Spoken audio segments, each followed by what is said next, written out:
Yes, the recording has been started. Okay, so good morning, all. So, today we will be looking at the next part of the lecture. Okay, so let us quickly revise what we have seen in the last lecture. Okay, so in the last lecture, what we have seen is the studio acoustics. Okay, what are the basic constraint that has been required for studio acoustics? Okay, that we have seen. Then we have also seen the public address system and various parts of public address system. Okay, so I guess all these concepts were clear. Okay, so uh, for today's session, the prior knowledge of the previous lectures is required. Okay, so also we have covered the requirements of the PA system. Okay, so there's a list of requirements, and today we are mainly focusing on the fundamentals of acoustics with reference to the PA system. Again, some part, then acoustic chambers, and we are dealing with microphones also. Okay, so first of all, we would be emphasizing on speaker impedance matching. Okay, because in requirements of public address system, okay, we have mainly focused on some of the points, out of which impedance matching was the important aspect. Am I right? So in this, what were the important aspects of the requirements of the public address system? Let us quickly revise. First one was avoid acoustic feedback. Okay, so that sound should not reach to the microphone from the speaker. Okay, so that was the idea of avoiding acoustic feedback, so proper precaution should be taken care of. Then distribute the sound intensity properly, reducing the reverberations, because see, public address system is mainly used to address the public. Okay, so at that time, reverberation plays very important role. At the time of reverberation time calculation, we have seen that it should be less when some speech kind of thing is being conducted, while when you are dealing with the musicals and so on. So for that purpose, reverberation should be slightly increased so that you can enjoy the feeling of the music. Okay, due to the modification of reverberation time. Am I right? Okay, the next important factor was proper speaker orientation. So orientation is equally important so that the listener could get the essence of good listening. Okay, the feel of good listening, right? Then reducing the ambient noise. Okay, then limit the dynamic range, right? Then along with that, you have to select the microphones and speakers properly. Okay, so that the purpose is served. Okay, then along with that, you have to create the sense of direction. Okay, then you need to take care of the phase delay. Okay, then again, important parameter today that we are highlighting is speaker impedance matching. Okay, then we need to ensure the proper grounding. Okay, then selecting an amplifier with adequate output power. So see, whenever you are going to install the system for public addressing, at that time the technicality is equally important. The technicality here, in what sense? The technicality in terms of selection of microphones, selection of speakers. Okay, then public address system output impedance, you need to match with the speaker output impedance so that maximum power can be transferred. Okay, so that was the main issue. With reference to maximum power transfer theorem, we are emphasizing on impedance matching. Okay. Then what we have seen, the arrangement of loudspeaker in a closed ring connection. Okay, so that if there is a breakage, then also other speakers can be used. Okay, for delivering the contents. Okay, then along with that, we have to take care of noise due to AC mains supply. Okay, so you have to isolate the cables from the power supply cables so that that 50 hertz noise cannot be interfered with reference to the sound transmission. Okay, then placement of microphones and speakers at correct locations. Okay, so first there was selection of speakers and microphones, and another one is placement of microphones and speakers. Okay, so that uh, if a number of people are talking at that time, the proper sound signal has to be transferred to the listeners. Okay, and uh, the orientation of the speakers is so important that the listener should get the clear voice from the source or speaker. And finally, we are we have to reduce the RF pickup. Okay. So RF should not be interfered with the sound transmission. Okay, so that we have seen. Today we will see the speaker impedance matching. Okay, so now speaker impedance matching is done by means of two ways. Okay, so the first way is series or parallel connections.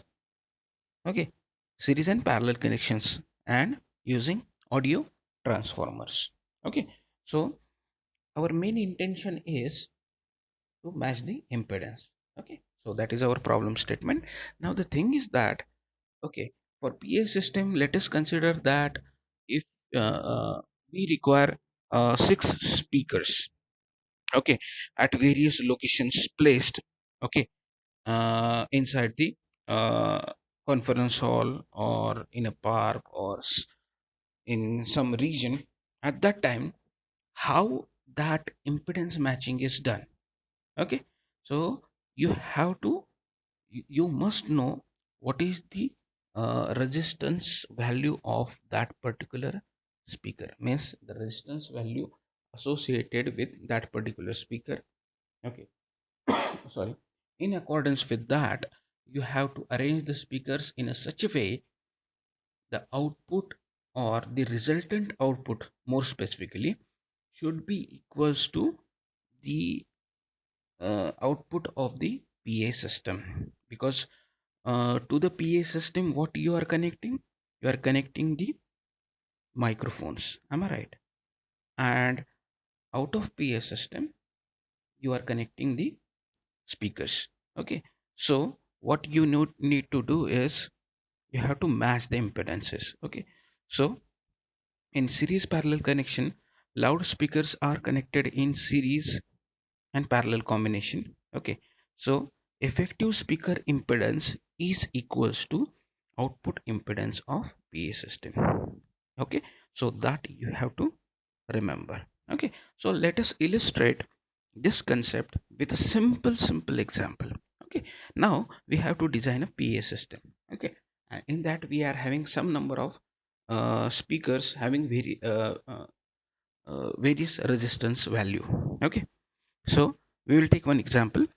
Here we have to consider output impedance of the PA system is to be, sorry, is to be 8 ohms. Okay, so the output impedance of the PA system is given as 8 ohms, and there are two speakers having 8 ohm resistance, and four speakers, okay, are having 4 ohm resistance, right? Okay, now what we need to do is, here the main intention is we have to make such a arrangement so that the output of that particular arrangement should be equals to the 8 ohm, because here the PA system output is 8 ohm, and whatever may be the arrangement that we are conducting over here, it should be 8 ohm. So impedances will be matched, okay, and we can get the maximum power transfer, right? So the question is how to manage that, okay, how to manage that, okay.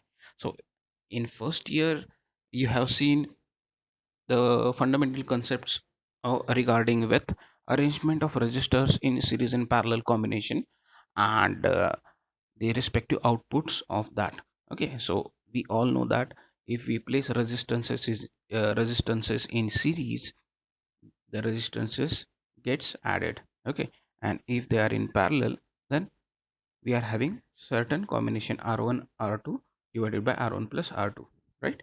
So here is the output, okay. So here your PA system is having Z0 equals to 8 ohm. Now what we will do is, first two speakers with us, okay, are having the value as 8 ohm, okay. So we will connect them in series, right? Okay, so the resultant combination of this is 16 ohm, am I right? And remaining four loudspeakers with resistance 4 ohm should be connected in series again, am I right? So this 4 plus 4 plus 4 and plus 4 gives me again 16 ohm resistance, right? So here one combination 16 ohm, another combination 16 ohm, and both the combinations are kept in parallel, okay, so that we could get the output as 8 ohm, which is quite similar to the Z0 of PA system, okay. So effective impedance, the total impedance ZT equals to 8 to 8 ohm loudspeakers in series addition, okay, then 4 ohm loudspeakers in series then addition, okay. So again the arrangement is kept in parallel, so that, sorry, so that you can get the resultant output as 8 ohm, and the proper requirement is satisfied, that speaker output or effective speaker impedance is equals to the output impedance of the PA system, okay, understood? So this is how it is simple. You just, in this scenario you just need to understand that what is the output, what is the resistance associated with a particular loudspeaker, and you have to arrange them properly so as to match with the output impedance of the PA system, right? So it is very very simple, okay. So next thing is using audio transformers, okay. So audio frequency transformer or AF transformers are also used for impedance matching, right? Okay. So how the arrangement is done over here, you can see here, okay. The PA system, okay, is connected to the series of the loudspeakers, okay, which are connected in parallel, okay. So this voltage maintained over here is 100 volts, okay, and there is a combination of this primary and secondary, okay, between the speakers arrangement and PA system arrangement. In that also, for first speaker, okay, having the resistance associated as 4 ohm is connected through the audio transformer, second one, third one, and so on, okay. So for larger coverage, okay, and along with the long wires, okay. For example, uh, you know the hall is quite big, the conference hall is quite big at that time, the capacity of audience is also larger, okay, and so as to provide the proper facility, long wires are needed, okay. So the output signal from the amplifier is applied to loudspeaker wires, okay, with the voltage value of 100 volts, okay, with matching transformer placed near each transformer. Okay, so here we are having various transformer placed. Okay, so here the important thing is that the impedance of the loudspeaker with wires. Okay, the impedance of loudspeaker with wire, because some resistance is also associated with wires and the speakers. Okay, is substantially less than the loudspeaker impedance. Okay, so here uh, we need to recall the basic concept of the impedance of the transformer with respect to number of windings as far as primary and secondary are concerned. Primary and secondary windings are concerned. Okay, so the relation is the impedance of primary, the ratio of impedance of primary to impedance of secondary, which is equals to the number of windings for the primary, number of windings of the secondary, the ratio is squared, right? Okay, so for impedance matching, what we need to do is proper selection of values of the windings. Okay, the primary windings and secondary windings is very very important. So selection of values of this NP and NS is very much important. Okay, so here PA system output is increased. Okay, here the PA system output is increased to 100-volt level by step up transformer. So here we are using the step up transformer. Okay, and then applied to primary windings of all step down audio frequency transformer for impedance matching. So first of all we are using this PA system is associated with this one. So here we are having the primary and the arrangement is having secondary winding. Okay, so we are giving 100-volt to this section. Okay, by step up transformer, and then what we are doing is we are applying the same to the primary windings of all step down audio frequency transformer. Here thus is this has been applied to each T1, transformer 1, transformer 2, transformer 3. Okay, the same voltage is applied for each primary of the audio step down audio transformers for impedance matching. Once the impedance is matched, then you can get the maximum power at this speaker 1, speaker 2 and speaker 3. Okay, so these two approaches are broadly used, okay, for the impedance matching. Okay, the next concept is the PA system installation. Okay, so we have seen what is the requirement. Okay, what is how impedance is matched. Okay, now what is the typical arrangement for the PA system installation plan? Okay, so consider there is a meeting in a park where some enclosed surface is there, and still there is a lot of audience which is also listening to the speaker outside that enclosure. Okay, so we can get a clear picture of this one like this.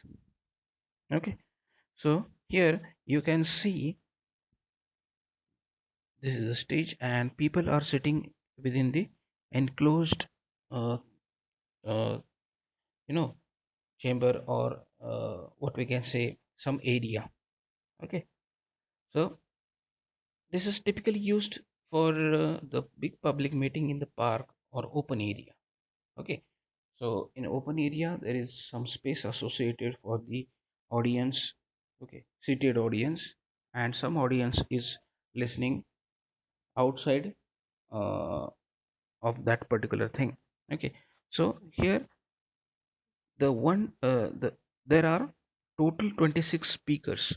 Okay, loudspeakers are used, this 1 to 6. Okay, so 1 to 6 gives sense of direction to the most of the audience, okay, which is seated inside this. And these 1 to 6 speakers be mounted on the sorry poles with their axis above the height of seated audience. So you have to make certain arrangement for the speakers which are placed, okay, as shown in the figure, okay, slightly above the sitting of the audience, okay. Then the speaker number 7 to 11, okay, and then 13 to 17, okay, sorry, 13 to 17, okay. So this gives full coverage to the both the sides of the central area, okay. So this is basically 1 to 6 gives the total coverage in the middle portion. 7 to 11 and 13 to 17 gives again coverage for the both sides of the uh, that particular area, okay. Now speaker number 12 and speaker number 18, okay. So these the remote semicircular areas are covered, okay. So this areas, indicated right here, the semicircular areas are covered with the help of speaker number 12 and 18, okay. Then you are having the speaker number 19 and speaker number 20, okay. So what is the intention? The left and right side of the stage can be covered with reference to these two speakers, okay. And rest of the speakers 21, 22, 23, 24, 25, and 26, okay, for the coverage of audience standing outside the park, right, outside the park in both the directions, means left and right directions, okay. So likewise you have to make arrangement, okay. So proper testing should be conducted before conducting this, public addressing, so that we can ensure that the sound is evenly distributed within the park, okay, and outside the park also. Not only this, okay, the proper selection of speakers and microphones is also equally important, okay. So for that purpose we are using horn type loudspeaker and cardioid cardioid polar pattern microphone, that we will see in much more detail, okay, when we are dealing with types of speakers and microphones, okay. So this is the arrangement. Along with that, for the best experience, okay, you have to choose proper microphones and speakers, okay. So horn type, okay, you know that horn type of a loudspeaker is used to project the sound at various directions, and the cardioid polar pattern microphone is used, okay. Then these are the first one is proper arrangement, second one is proper selection of the speaker and microphone, third one is you have to calculate the proper output power of the, okay, delivery, and the fourth important parameter is impedance matching, okay. So whenever you are dealing with the installation of the PA system, you need to consider all those four factors, that the sound is evenly distributed where you are conducting this addressing. The second one is selection of microphones and speakers, then proper power calculations, and the fourth one is impedance matching, okay. So all these points are included in PA system installation, okay. Now the PA system for auditorium. Here we can look at that PA system can be used within an enclosed surface or within an enclosure, like hall type, conference hall or auditorium, okay, like this, or you can conduct that thing in open area also, okay. But every time the scenario is different, because when you are conducting the addressing within an enclosed area, at that time there is possible chances of creating reverberation and echoes, okay, based upon the dimension of that particular enclosure. So for that purpose you have to take care of adjustment regarding with reverberation as well as echo. Okay, so as far as auditoriums are concerned, okay, at that time we have to take care of how we are going to install the PA system. Okay, so here one example, you can see this auditorium hall, okay, or you have seen our Gadima auditorium, okay. So you know in what way the speakers are placed, okay. So let me emphasize on this part, okay. So such speakers are also available at Gadima, okay, near the stage, okay. This is the another one, okay. But at Gadima it has been placed over here and one more over here, okay, along with the monitor speakers, okay. And alongside, okay, we are having these various speakers, okay, on left as well as right side, okay. So proper lighting is placed and proper speakers are placed in the auditorium, okay. So the thing is that whenever a certain thing is being played, for example, we will again consider a scenario where some musical concert or some musical thing is being played at the auditorium, okay. So instead of that, let us consider instead of these musical instruments, we are having certain speakers, speaker 1, speaker 2, speaker 3, speaker 4, and so on, right? So for that, okay, we are having this the mixer along with amplifier, okay. So what is the function of mixer that we have seen earlier, okay. So it mixes the various you know the sound signals coming from the various sources, okay. Whether it is various vocals or musical instruments or speakers, okay, are talking in a conference, okay. So in that you have to apply all these inputs to the mixers, okay. And the output of all the mixed sound is given to the speakers, okay, right, okay. And that can be controlled by using some PC dedicated with that one. So for example, if you are dealing with the musical musical thing, at that time you have to adjust the mid frequency, high frequency, low frequency, that is bass, vocals, trebles, and so on, so that you can get the proper hearing, right. And uh, it has to be transferred to various speakers, am I right? Okay. So suppose we are having a certain auditorium, okay. So what we need to do is we are having the two monitor speakers, okay.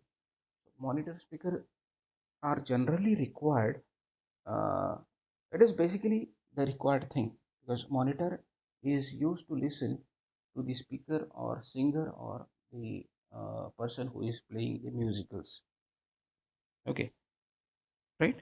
So two monitors speakers are placed over here, okay. Then what we can have is the proper important thing is loudspeaker with wide dynamic range, okay. So all loudspeaker with wide dynamic range of 40 to 120 decibels, okay. And loudspeakers with flat frequency response within 20 hertz to 16 kilohertz, which is enough for high fidelity sound, okay. So you have to take care of the two things. One is wide dynamic range within 40 to 120 decibels, and flat frequency response within 20 to 60, 20 hertz to 16 kilohertz. Okay, so coming to this auditorium, here we are having two monitor speakers and three speakers are oriented along this direction, this direction, and this direction. Okay, then we are having four more speakers. Okay, and this, so as to project the sound in this direction and in this direction. Am I right? Okay, so all this, this, this, and this are inclined one. Okay, and remaining two, this speaker and this speaker, okay, are covering this portion. Okay, also you can have the speakers in this area and this area, so that the public sitting in the box can hear the sound properly. Or you can have the speakers mounted on the ceiling in this area instead of these two, so that the proper sense of direction can be maintained. Okay, so I can have a speaker over here at the ceiling, speaker over here at the ceiling, so that this, these areas can be covered, like this one, and this one. Okay, so these are the important things when you are dealing with the PA system for the auditorium. Okay, so it is very as simple as it looks. The microphones are given to the mixers. Okay, proper selection of the channel is important when you are dealing with multiple inputs. Then that particular channel is amplified and given to the loudspeaker. Okay, so this is the generic flow of the PA system. Okay, from microphone to loud speakers. Okay, now coming to this one. Okay, so coming to next part, here we are having the, okay, I guess I have skipped one part. Okay, uh, let us finish that and we will go to the cordless microphone system. And that part is acoustic chambers.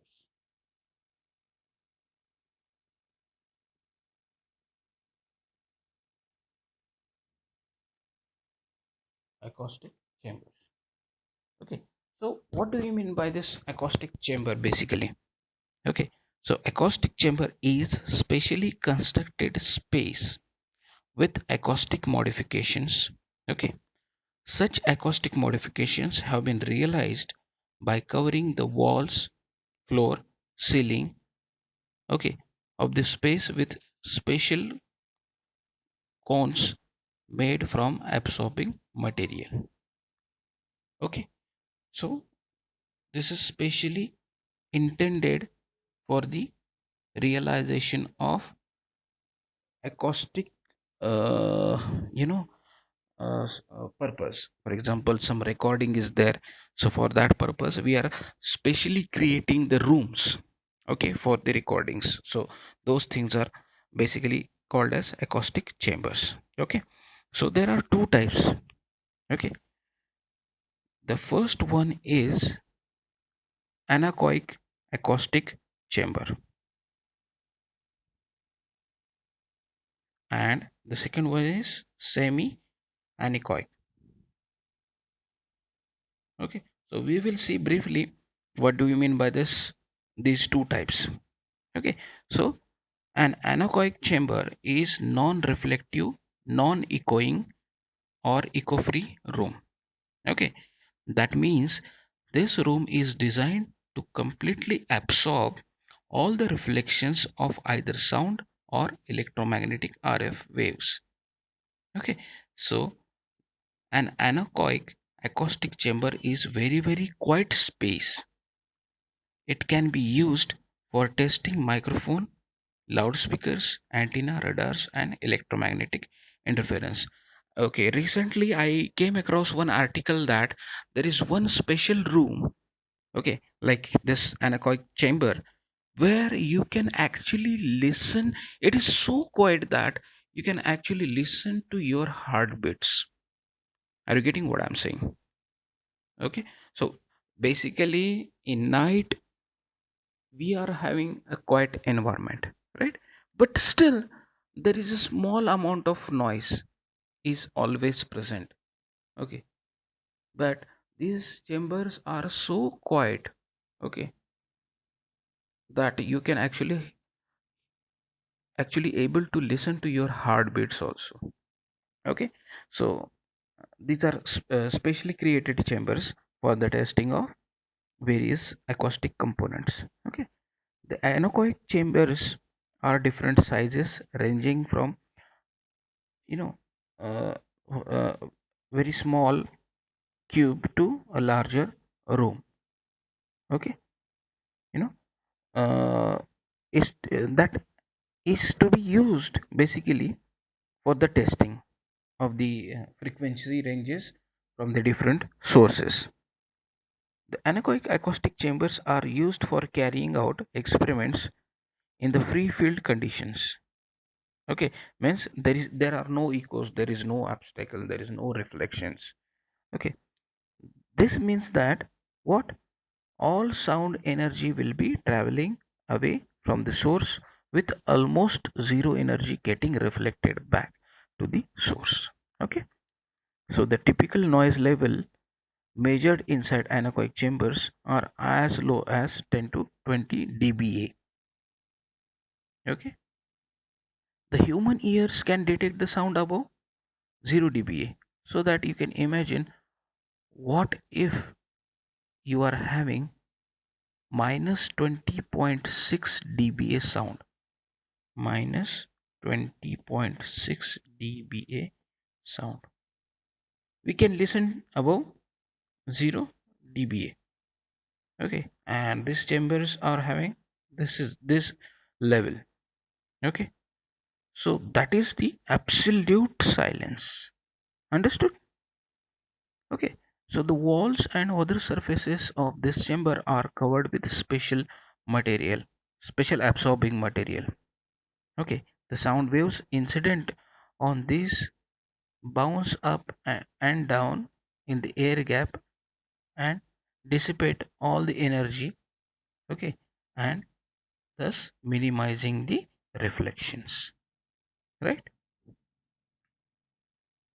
now, coming to this semi anechoic chamber. Okay, so these are used for testing and measurement purposes again, as they are fully absorbing all the sound energy and does not allow the external vibrations, okay, entering to the chamber.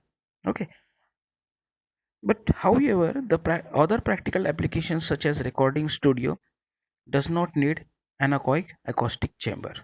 Okay, instead they need semi anechoic chambers in which some reflection of sound is allowed to take place. Okay, so we are there are some applications, but for most of the applications you doesn't require the anechoic chamber. So for that purpose, for sound recording and things, some margin is allowed. Okay, so for that purpose we are using semi anechoic chambers. Okay, so generally the flooring of such an semi anechoic room is a solid one to act as a work surface which can support heavy items. Okay, a recording studio may use semi anechoic chamber to record the music free from outside noise and unwanted reflections and reverberation. Okay, so anechoic chambers are the ideal one, but for practical applications of the recording, you can still go with the semi anechoic chambers. Understood? It is quite simple. Now, coming to this, our next topic is cordless or wireless microphone system. Okay, so here instead of wires, okay, it is same as the PA system, but between the microphone and speaker, you are having a wireless connection. Okay, so it is having the wireless mic with an antenna which transmit the signal, and that signal is received by the receiver, then preamplifier for the amplification of that's sound signal coming from the wireless transmitter. Okay, and power amplifier is needed for the further amplification of sound through the speakers. Okay, so basically you can have an example. Okay, so here we are having this system. Okay, so here we are having the microphone. Just a minute. Here we are having the microphone and wireless transmitter, another microphone and wireless transmitter. Okay, and this is particular a receiver. Okay, and this is an instrument which basically receives the signal from the receiver. Okay, and these two things, the preamplifier and power amplifier, are embedded within this, and there are some additional controls through which you can adjust the various frequencies like mid frequency, low frequency, and high frequency, so that proper acoustic proper vocals vocal signal is delivered to the loudspeaker. Okay, so this is basically the flow of this cordless microphone system. Okay, so the audio signal transmitted using RF wave, okay, are received by the receiver. Okay, this unit will recover the sound signal in electrical form and applies to the preamplifier and power amplifier. Okay, so the signal is sufficiently amplified, applied to the multiple loudspeakers placed at various points in the auditorium. Okay, so here we need to note that the connections between receiver, preamplifier, and power amplifier with the loudspeaker, okay, are with the wires. Okay, so this is basically allows the speaker, you know, quite free roaming within the auditorium or on the stage. Okay, especially in question answer session, if the audience is willing to ask the question to the source person, at that time it is very difficult to deliver the mic with the wires. Okay, so and also if the speaker is presenting something, and he will get a chance to explain in more details if we are dealing with the uh, wireless microphone systems. Okay, so this is the thing. Next important parameter is the mic types of microphones and speakers. So you generally came across with various sorts of microphones. Okay, as shown in the figure, we are having various types. Okay, the variety of appearance. Okay, but the thing is that they are looking different with reference to their purpose. Okay, so basically we know this type of microphone, this type of microphone, this type of microphone, and this type of microphone. But there are certain microphones. Okay, for example, this particular microphone you might have seen to the means for the applications of recording the vocals of the uh, particular song. Am I right? Okay, so we need to emphasize on what are the different types. Okay, and for what purpose they are uh, used for.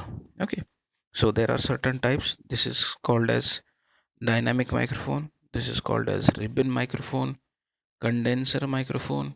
Okay, then wired microphone, handheld wireless microphones. Okay, and hands-free wireless microphones. So these are the generic classification of the microphones, but the proper basic classification of microphones is classified into pressure type microphones and velocity type microphones. Okay, so we will see one by one. Okay, what are the types, what is the principle of working of microphone. Okay, so basically, mm, here the microphones are the transducers. Okay, what is the function of transducers? It converts the physical quantity into electrical quantity. Okay, so which detects sound signals and produce an electrical image of the sound. Okay, that is, they are producing a voltage or current which is proportional to the sound signal. Okay, so the most common microphones for musical use are dynamic, ribbon, or condenser. Dynamic, ribbon, or condenser type of microphone. Okay, besides the variety of basic mechanism, microphones can be designed with different directional patterns and different impedances. Okay, so we will see this terminology.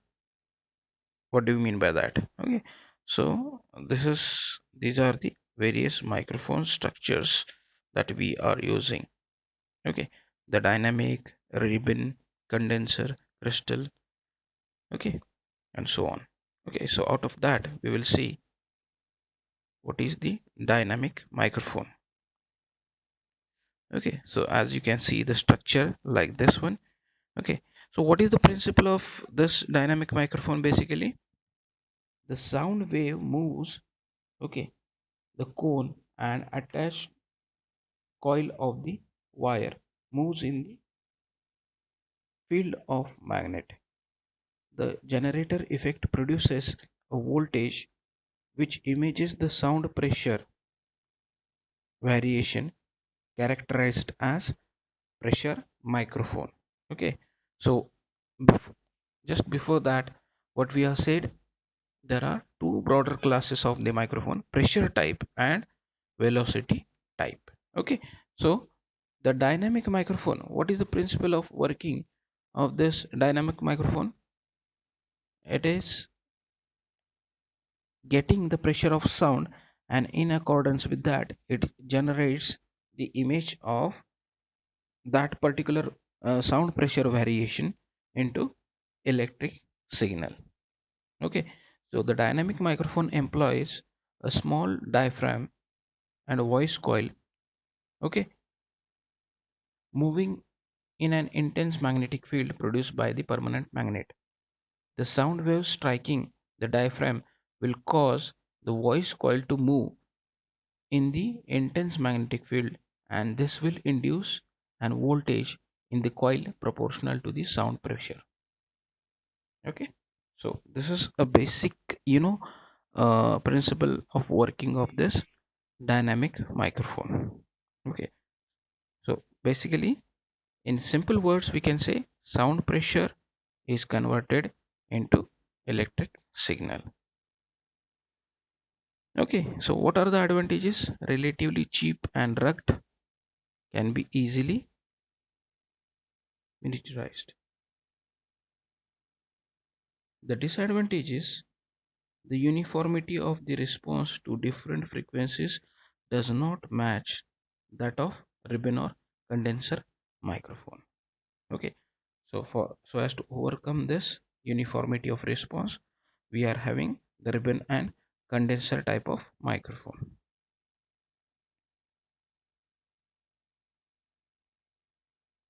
So this is a diagram which shows sound in and sound out. Okay, so here we are having this dynamic microphone. Okay, and given to the speaker. Okay, which gives you the amplified output through the amplifier. Sorry. Then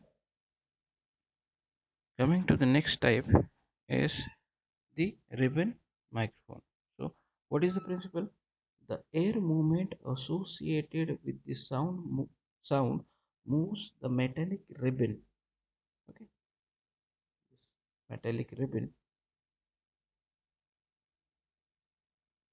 The air movement associated with the sound moves the metallic ribbon in the magnetic field, generating an imaging voltage between the ends of the ribbon, which is proportional to the velocity of the ribbon, characterized as velocity microphone. Okay, so the previous one was the dynamic microphone is of type pressure. Okay, and this ribbon type is of velocity. Okay, because the air movement is creating the movement in the ribbon, and which is correspondingly generates the sound. Okay, proportional to the uh, you know input sound, right? The ribbon microphones are very light aluminum ribbon is used, which acts as a diaphragm as well as a conductor placed in the magnetic field. Okay, the ribbon microphones are using very light aluminum ribbon, okay, which acts as a diaphragm as well as a conductor placed inside the magnetic field. Okay, the ribbon microphone consists of a ribbon conductor and specially designed horseshoe magnet, okay, with extended pole pieces. This permanent magnet is used for producing very strong magnetic field for this. Okay, the ribbon is basically again this light and aluminum foil. Okay, this ribbon is 3 to 5 millimeters wide and 30 to 40 millimeters in length. Okay, and the thickness is in few microns. Okay, when the sound waves are incident on the ribbon, which acts as a diaphragm, it moves in a strong magnetic field. Okay, by this horseshoe magnet, the movement of the conducting diaphragm in the magnetic field will induce a voltage across the ribbon. Okay, due to the movement of this ribbon within the magnetic field, okay, induce a voltage and this ribbon, okay, which is proportional to the force of sound wave striking on the ribbon, right? In the ribbon microphone, the driving force is proportional to the difference between pressure acting on the two sides of the diaphragm. Okay, from here, or it is proportional to the particle velocity of the sound, okay, on the ribbon. Therefore, it is classified as velocity microphone, right?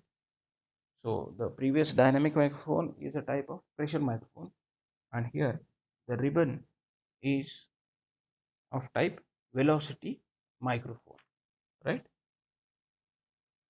Then the next type is condenser microphone. Okay, this microphone uses a lightweight aluminum diaphragm which acts as one plate of the capacitor. Okay, the metal diaphragm is suspended above the fixed metal backplate. Okay, the fixed metal backplate acts as other plates of the capacitor. A fixed DC voltage about 200 volts is applied between the fixed and the movable plates. When the sound wave incident on the diaphragm, it moves. Due to this capacitance between the diaphragm and the fixed plate will, okay, the capacitance changes due to the movement of this plate. Basically, the capacitance variations are converted into voltage variations across the capacitor plates. Okay, basically one aluminum uh, plate is placed as a one terminal of the capacitor. Okay, and another one is the fixed one. As we are getting the sound in this one, one plate moves, okay, in accordance with the sound pressure, okay, right? And thus we can get the voltage variations, okay, produced in this one in accordance with the sound force, and we are getting the variation in the voltage in accordance with the sound, okay. So here we are having the equations: q equals to cv, okay, and epsilon av upon d, where c is the capacitance, v is the voltage of the biasing battery, a is the area of each plate, and d is the separation of the this one, okay. So that gives you the value of q, and here we can have the uh, respective output voltage, okay, in accordance with the sound present in this one, okay. So these are the basic types, okay. I will share you one page in which you can have the complete sense of principle of working of various types of pressure and velocity type of microphones, okay. One more thing, okay, so this is basically categorized as, you know, with reference to the pressure or velocity of sound, okay. But microphones are again having the types based upon uh, you know, the directivity pattern, okay. So there are certain directivity patterns that we will see in this one. The first one is omnidirectional polar pattern, okay. Omnidirectional means what? In this direction you have kept the microphone and it is covering basically all the directions, okay. So directivity pattern is given like this one, okay. So you are having the power, okay, of the microphone at various angles, so it is covering all the angles of the microphone, okay.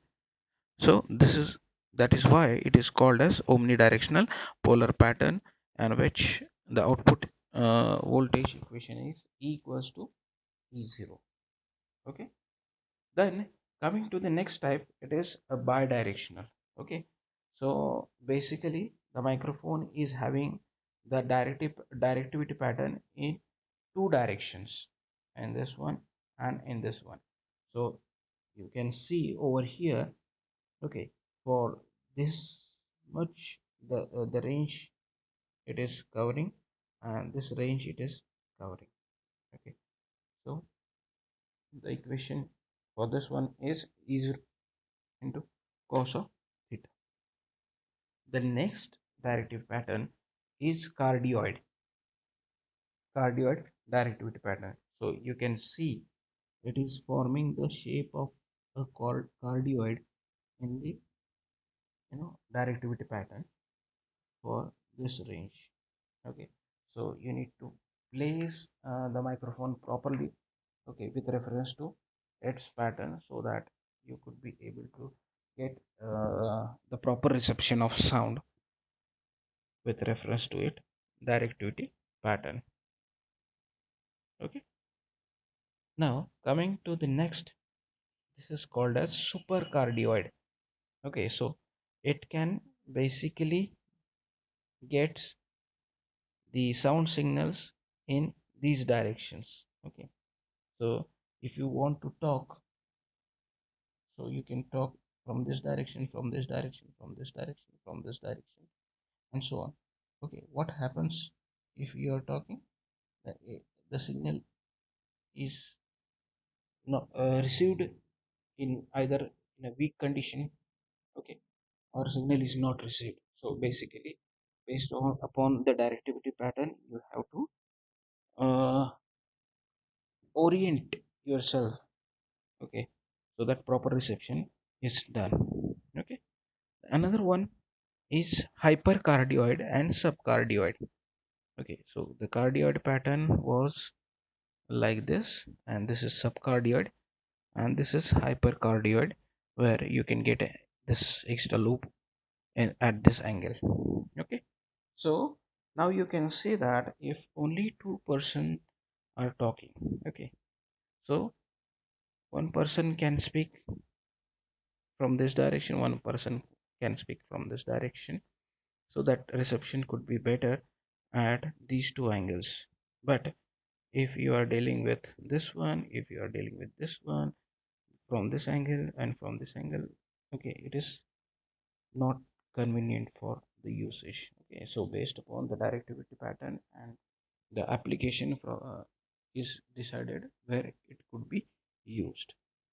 Okay, so this is the basic coverage of the types of microphones and the respective directivity pattern associated with the microphones. Okay, so here you can see the characteristics. Okay, so for omnidirectional, cardioid, supercardioid, hypercardioid, and bidirectional. Okay, what is the polar response pattern? It should be like this. For omnidirectional, it is it is covering all the angles. Cardioid is like this, supercardioid is like this, hypercardioid is like this, and bidirectional is like this. Okay, so coverage angle 360, 131 degrees, 115, 105, and 90. Okay, so angle of minimum rejection is also here. The ambient sound sensitivity, okay, relative to omnidirectional pattern, it is 100%, 33, 27, 25, and 33 with respect to all this. Okay, so based on application you have to select the proper microphone, okay, which is having uh, the directivity pattern as mentioned above. Okay, so for today's lecture, okay, we will stop, and in tomorrow's lecture we will see what are the different types of loudspeakers and so on. Okay, so this is for today. Okay, hope you have got all the concepts, because I have covered very fast all these concepts. Okay, so I have recorded all the sessions, and soon I will be uploading all the video lectures, okay, recorded, and will be shared through Google Classroom, so that you can listen to the concepts once again, and you can write the answers in the examination. But still, the examination pattern and the syllabus for the examination is not yet declared. But still, people are saying that the more emphasis will be given to those units which are previously covered in the before lockdown. Okay, so let us see. Okay, we will cover this all the 6 units, and then we will quickly revise the second and third unit, so that you can get again the better idea of the concepts before lockdown. Okay, so thank you for patiently listening. Okay,